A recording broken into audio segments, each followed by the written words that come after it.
Bismillahirrahmanirrahim. Assalamualaikum. Jangan lupa like, comment, and subscribe. Bye.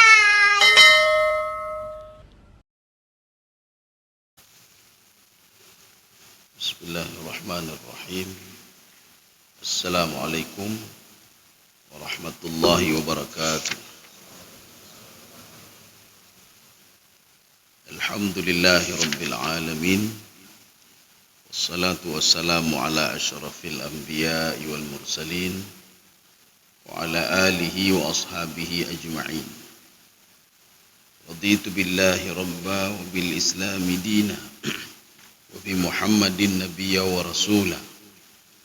Rabbi shrah li sadri wa yassir li amri wahlul 'uqdatam min lisani yafqahu qawli. Allahumma ja'al jam'ana hadza jam'an marhuma wa tafarruqana min ba'dihi tafarruqan ma'suma. Kaum muslimin dan muslimat sidang jamaah subuh yang dirahmati Allah. Kita sudah membahas ayat-ayat tentang tawakal. Kemudian ada hadis-hadis tentang tawakal. Kemudian ada beberapa kegunaan daripada tawakal itu sendiri. Jadi pada hari ini kita akan membahas hakikat tawakal itu apa. Jadi supaya kita tahu kita sudah bertawakal atau belum kepada Allah. Makanya memahami hakikat ya akan membuat seseorang itu menikmati. Jadi dia nikmati tawakal itu. Sebagaimana seorang memahami makna sabar itu apa sebenarnya. Padahal kalau dia bersabar itu, kalau kata Imam As-Sa'di, ihtasib bisabrik. Dengan sabar saja dapat pahala. Kita sabar saja dapat pahala. Maka seorang yang tahu hakikat sabar itu, maka dia akan menikmati sabar. Seorang yang tahu hakikat salat itu, dia akan menikmati salat itu. Seorang yang mengetahui hakikat Al-Quran itu sendiri, maka dia akan menikmati bacaan-bacaan yang ada di dalam Al-Quran. Sekarang kita akan memahami hakikat tawakal itu apa sebenarnya. Ya, supaya kita menikmati tawakal. Jadi jangan sudah bertawakal tapi hati kita masih gundah. Ya, itu kan belum tawakal lagi. Ya, jadi sekarang pembahasan kita hakikat tentang hakikat tawakal. Hakikatu tawakuli tasmulu amraini. Jadi hakikat tawakal itu mencakup dua hal. Makanya nanti kalau kita sudah melihat dua hal ini, oh berarti saya sudah bertawakal kepada Allah. Ya. Artinya kalau kita sudah mengenal dua hal ini, maka tawakal itu sebuah kenikmatan bagi kita. Ketika kita bertawakal, kita sudah berusaha untuk menyembuhkan anak kita. Kita bawa dia ke luar negeri, kita obati dia tapi tidak sembuh juga. Kita tawakal kepada Allah. Tawakal kita itu adalah sebuah kenikmatan bagi kita. Jadi bukan penyesalan. Nanti ada orang begini, apa istilahnya? Ya sudahlah, ya sudahlah. Apapun yang terjadi, kita tunggu saja meninggal dunia. Ya sudahlah, kita tunggu saja. Itu bukan tawakal namanya, itu putus asa namanya. Jadi putus asa sama tawakal itu berbeda. Ya, jadi putus asa sama tawakal berbeda. Kalau putus asa, dia tidak mau berusaha lagi. Kalau tawakal tidak, ya nanti kita lihat ini. Apa makna hakikat tawakal itu sebenarnya? Jadi tawakal itu tidak terlepas dari dua hal. Hakikat tawakal tidak terlepas dari dua hal. Yang pertama, tawakal ini erat kaitannya dengan otak, Mbak. Apa otak itu? Ayya'lama annal amra kullahu lillah. Secara logika, secara akal, kita berpikir seluruh urusan itu semua diatur oleh Allah Subhanahu wa taala. Allah yang menciptakan kita. Allah yang memberikan rezeki kepada kita. Demikian pula Allah yang mengatur kita. Ya, ini harus kita pahami. Kalau seorang tidak memahami Allah yang mengatur dia, maka tawakal itu tidak ada nilai sama dia. Untuk apa kita tawakal? Sama siapa kita tawakal? Kulluhu lillahi wahdah. Jadi semuanya kita kembalikan kepada Allah Subhanahu wa taala secara akal dulu, Pak, secara akal. Kenapa secara akal? Yang menciptakan langit dan bumi adalah Allah. Ini dibuktikan juga secara akal. Artinya tidak ada satu makhluk pun yang bisa melakukan apa yang dilakukan oleh Allah Subhanahu wa taala. Menerbitkan matahari dari timur, menenggelamkan sebelah barat. Kemudian membuat kullu fi falaki yasbahun. Matahari, bulan semuanya berjalan pada garisnya masing-masing. Jadi tidak beradu satu sama lainnya. Ini secara akal saja dulu. Secara akal, makanya akal menerima kalau yang menggerakkan semua itu adalah Allah, maka serahkanlah kepada yang menggerakkan itu, yang menciptakan itu. Wa anna masya Allah kana. Segala sesuatu sudah diatur oleh Allah. Tidak mungkin terjadi begitu saja. Kalaupun sesuatu hal terjadi sekarang, artinya sudah diatur, dirancang oleh Allah Subhanahu wa taala. Jadi tidak mungkin kejadian begitu saja, tidak mungkin. Orang yang ingin buat proyek, ya ada pembangunan sesuatu hal, tidak mungkin dia tiba-tiba buat terus. Dia akan merancang dulu. Ini kita buat proyek tahun 2030. 5 tahun yang lalu sudah dirancang. Tidak mungkin rancang sekarang, buat sekarang, tidak mungkin. Dan kita yakin yang merancang itu adalah Allah Subhanahu wa taala. Kalaupun anak kita sakit, itu sudah dirancang oleh Allah Subhanahu wa taala demi kebaikan kita sendiri. Jadi makanya jangan ada suudzan begini. Ini anak saya sakit, saya sudah hilang ini karena Allah tidak tidak sayang lagi kepada saya, itu suudzan namanya. Tapi husnuzan apa? Dengan sakit itu akan menambah motivasi kita untuk beribadah. Dengan sakit anak kita atau sakit kita, motivasi kita untuk beribadah. Dan dengan sakit kita itu adalah batu loncatan ke depan supaya kita lebih matang lagi dalam berpikir. Makanya Rasulullah sallallahu alaihi wasallam ketika dari kecil selalu diberikan musibah, ada masalah dan lain sebagainya. Maka ketika dewasa Rasulullah mudah menyelesaikan masalah itu. Ya. Ini wa anna masya Allah. Jadi artinya apa? Sudah memang disusun oleh Allah Subhanahu wa taala. Wa man lam yasha lam yakun. Sesuatu hal yang tidak dirancang itu tidak akan terjadi. Makanya kalau kita lihat bangunan, ini kenapa tidak ada ini? Kenapa pintu sebelah sini? Karena tidak dirancang sebelah sini. Yang dirancangnya sebelah kiri, bukan sebelah kanan. Ya, Pak. Sesuatu hal yang terjadi itu sudah dirancang terlebih dahulu. Jadi kenapa saya begini? Berarti sudah dirancang oleh Allah untuk menjadi orang yang terbaik. Ya, Pak. Makanya di dalam tafsir Baydawi, Imam Baydawi mengatakan begini. Apa makna alhamdulillahi rabbil alamin? Rabbil alamin artinya yang mengatur, Pak, mengatur. Mengatur alam itu secara umum. Rabbil alamin secara khusus lagi mengatur manusia, mengatur jin, dan mengatur para malaikat. Itu makna Rabbal Alamin. Apa yang diatur oleh Allah? Tablighu syai'an fa syai'an hatta kamula. Jadi Allah Subhanahu wa taala membina mereka, mendidik mereka sehingga menjadi yang sempurna. Makanya nanti ketika malaikat salah ditegur oleh Allah. Kamu jangan begini, kamu begini. Akhirnya apa? Untuk kesempurnaan malaikat itu sendiri. Kita menegur anak kita, bukan berarti marah kepada anak. Untuk apa? Supaya anak itu sempurna dia dalam hidupnya. Nah, ini jangan seperti ini. Kenapa kita ngomong? Karena kita sudah pengalaman. Nah, jangan begini, jangan begini. Untuk apa? Demi kebaikan anak. Ketika Allah mengarahkan kita, jangan mencuri, jangan begini, jangan begini. Untuk apa? Untuk kebaikan kita. Untuk kebaikan kita. Ini namanya mendidik ya. Tablighu syai'i fa syai'an. Jadi mendidik itu sedikit demi sedikit, mengarahkan sedikit demi sedikit. Ya, supaya apa? Supaya dia sempurna. Anak kita kalau ingin sempurna, maka kita didik dari kecil. Nak, makan dengan tangan kanan. Nak, baca bismillah, kita didik sedikit-sedikit. Ketika dia sudah dewasa, itu makan dengan tangan kanan itu sudah terbiasa. Kemudian apa? Dia baca bismillah itu sudah terbiasa. Demikian pula kita. Kita terus dididik oleh Allah Subhanahu wa taala. Apapun yang terjadi itu sudah dirancang sebelumnya. Ini begini, ini begini. Ya. Maka yang belum dirancang tidak akan terjadi. Maka jangan takut, itu tawakal namanya. Wa annahu subhanahu wahdah al-mu'ti al-mani. Dan kita harus yakin. Ini masih pakai akal juga, masih pakai akal. Tidak mungkin suatu zat yang menciptakan sesuatu, yang merancang sesuatu, artinya tidak mempersiapkan sesuatu untuk dirancang. Itu tidak mungkin. Seorang yang buat mobil, itu mobilnya diesel, menggunakan bensin atau apa saja, pasti sudah menyiapkan bensin sebelumnya. Mobil yang menggunakan pertamax pasti sudah dipersiapkan.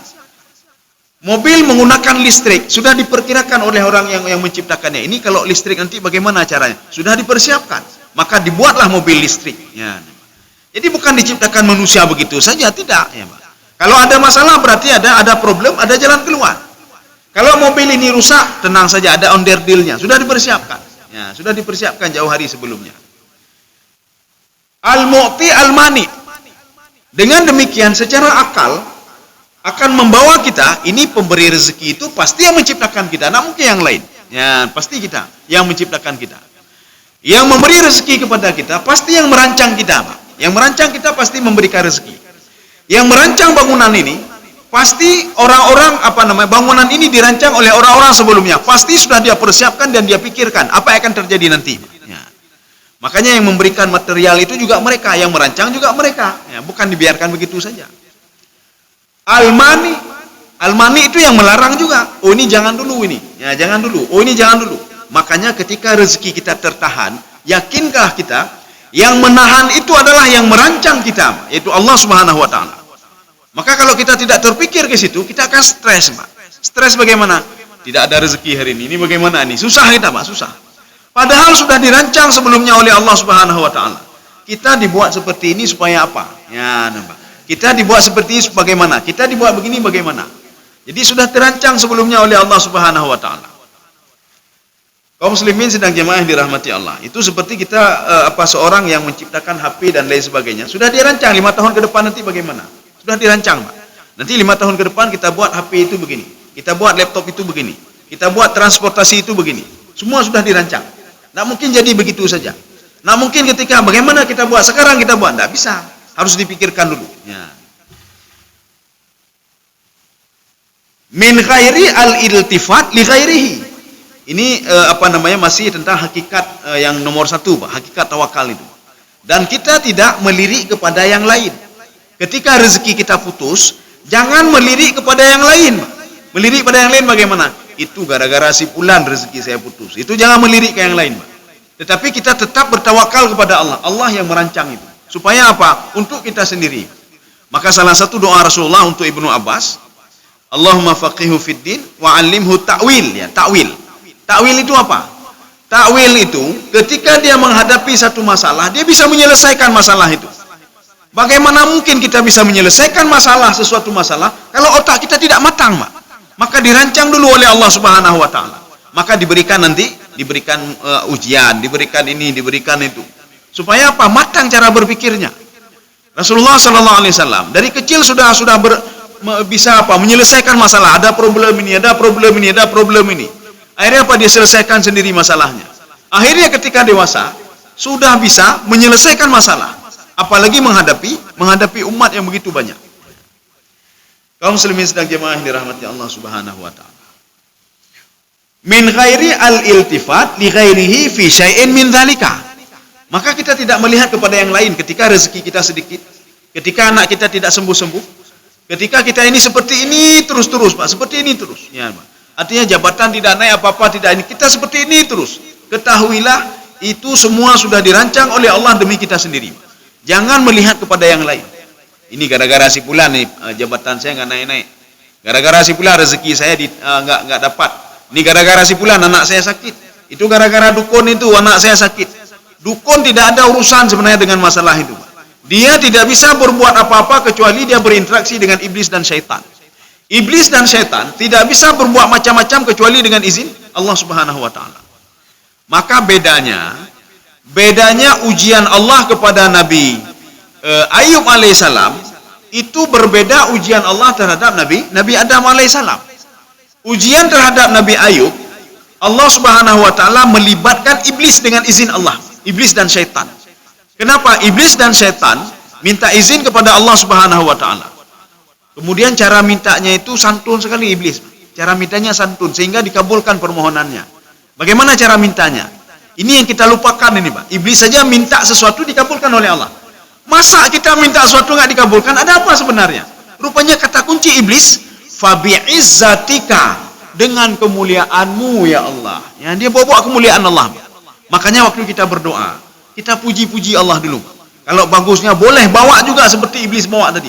Fabi'izzatika, dengan kemuliaanmu ya Allah, sembuhkan anak saya ya Allah. Dengan kemuliaanmu ya Allah, dengan asma'mu ya Allah, tolong anak saya ya Allah, tolong saya ya Allah. Ya, jadi makanya etika dalam berdoa itu pertama kan tidak langsung minta, Pak, tidak langsung minta. Ini kita langsung minta, Pak. Ya Allah ampuni dosa saya, ya Allah tolong saya, ya Allah, langsung minta. Jadi pertama alhamdulillahilladzi hamdan yuafi ni'amahu wa yukafi'u mazida. Rabbana lakal hamdu kama yanbaghi li jalali wajh. Kita puji-puji dulu, Pak. Sebagaimana iblis. Iblis memuji Allah kemudian diizinkan oleh Allah Subhanahu wa taala. Kita kalau ingin pinjam duit sama orang lain. Rumah bapak ini hebat sekali, anaknya hebat, semua hebat. Bapak juga ya, ke masjid selalu. Nah, setelah itu pinjam duit sebentar, Pak, 1 juta. Itu jangankan 1 juta, 2 juta diberikan, Pak. Ya. Tapi coba datang ke rumahnya langsung pinjam duit dulu 1 juta.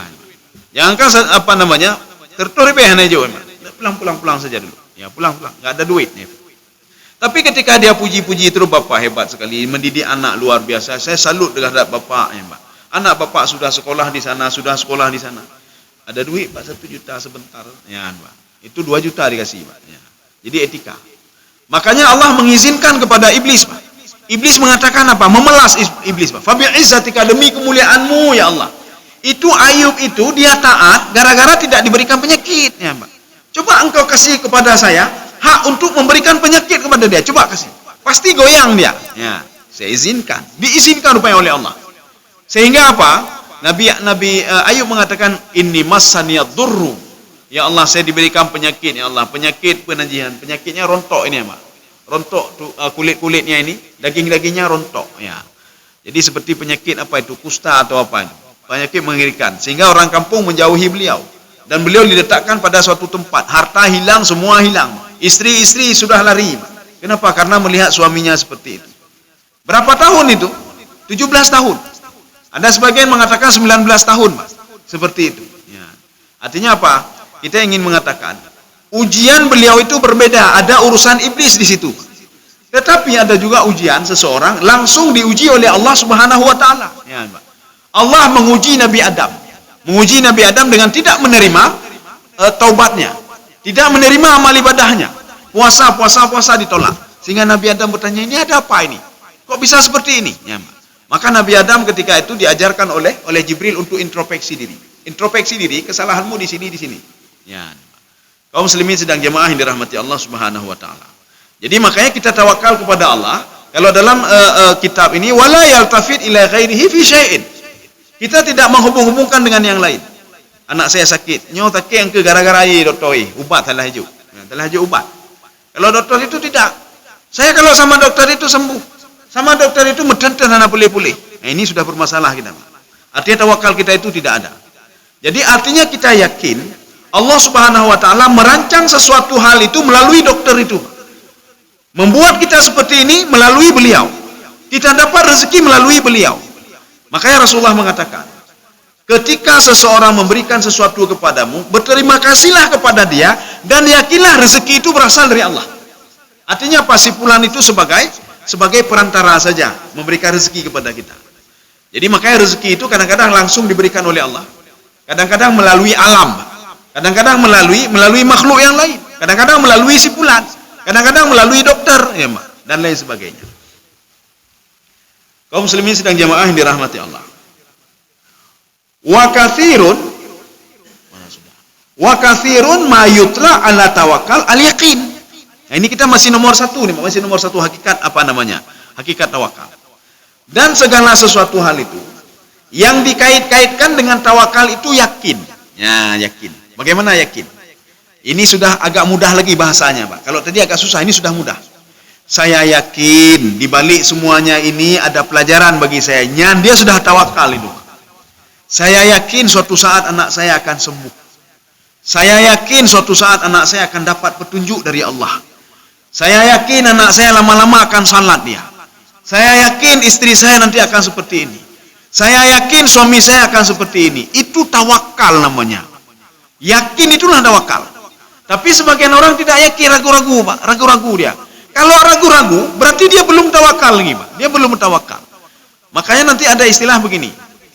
At-tawakkulu yazidu wa yanqusu. Jadi bukan iman saja. Tawakal itu kadang-kadang dia bertambah, kadang-kadang dia berkurang. Ketika tawakal itu bertambah, yakinnya makin bertambah, Pak. Dia menyekolahkan anaknya pendidikan agama, dia kirim duit, dia kirim kitab dan lain sebagainya, dan dia berdoa kepada Allah. Setelah itu apa? Dia tawakal kepada Allah. Saya yakin ya Allah, anak saya jadi seorang ulama ya Allah. Saya yakin ya Allah, anak saya bisa menyalatkan saya nanti ya Allah. Saya yakin ya Allah, anak saya nanti bisa berdoa dan menguburkan saya ya Allah. Ya ini Pak. Ini tawakal namanya Pak. Ya. Jadi bukan begitu. Cok anak perlu buat pesantren. Udah, biar nanti lihat hasil 6 tahun bagaimana lihat hasil. Tinggal kalau hasil Pak. Waktu aja pesantren anak-anak kagak doa Pak. Ya, Pak. Itu bukan tawakal namanya. Jadi tawakal itu kita berusaha, duit kita berikan, semua kita berikan ya Pak. Dan kita yakin ya, seperti kita tanam ini. Kita tanam cabai Pak. Kita tanam cabai. Kita jaga setiap hari. Airnya kita jaga. Kalau banyak sekali air pun susah, mati. Kurang air pun mati. Maka kita jaga airnya. Kita berikan pupuknya. Kita rawat dia. Kita berikan pupuk dan lain sebagainya. Akhirnya apa? Kita yakin. Ini buahnya pasti banyak nanti. Ya, nih Pak. Ini tawakal namanya. Ini saya yakin buahnya pasti banyak. Kenapa? Usaha sudah kita lakukan. Tetapi kalau seandainya kita tanam cabai, air kita biarkan saja. Kemudian kita pupuk tidak kita berikan, semua tidak kita berikan. Saya yakin ini akan tumbuh. Itu bukan yakin, itu konyol namanya Pak. Itu artinya bukan yakin, itu bukan tawakal namanya. Itu artinya biarin seperti itu, nanti tumbuh sendiri. Tidak, ya Pak. Seperti kita mobil kita letakkan di bengkel. Kata yang punya bengkel ini 1 bulan ya. Jadi walaupun katanya 1 bulan, setiap 2 hari kita cek lagi. Oh begini. 2 hari kita cek lagi Pak. Ini jangan sampai kita pergi ke bengkel, mobil sudah hilang ya Pak. Atau makin parah lagi nanti. Ya rusaknya makin parah. Kaum muslimin sedang jemaah yang dirahmati Allah. Ini namanya usaha. Setelah usaha baru yakin kita Pak.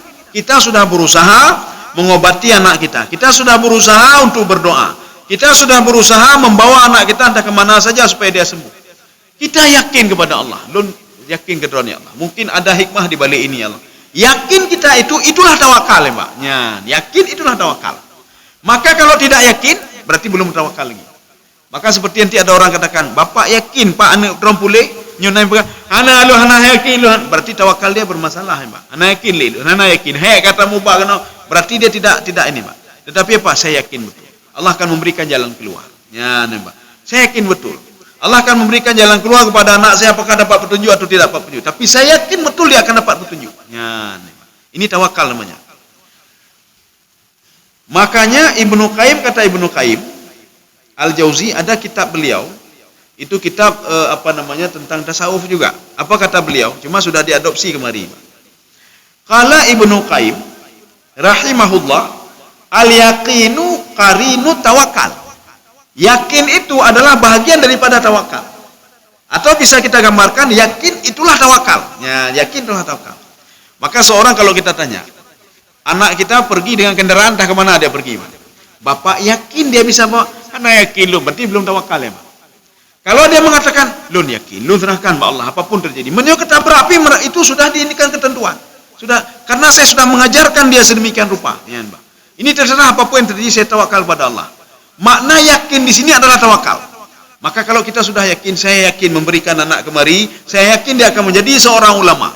Tetapi dengan apa? Kita terus berusaha juga. Ya, jadi jangan yakin-yakin saja. Seperti apa? Meletakkan anak di situ 6 tahun, peng tan tajuk, tapu tan tajuk. Anak tajuk peng tatawu pitan. Kita tidak melihat anak kita bagaimana perkembangannya, tidak kita lihat. Duit tidak kita kirim, buku tidak kita beli. 6 tahun kemudian ketika kita datang, anak-anak kata, Pak. Terima kasih.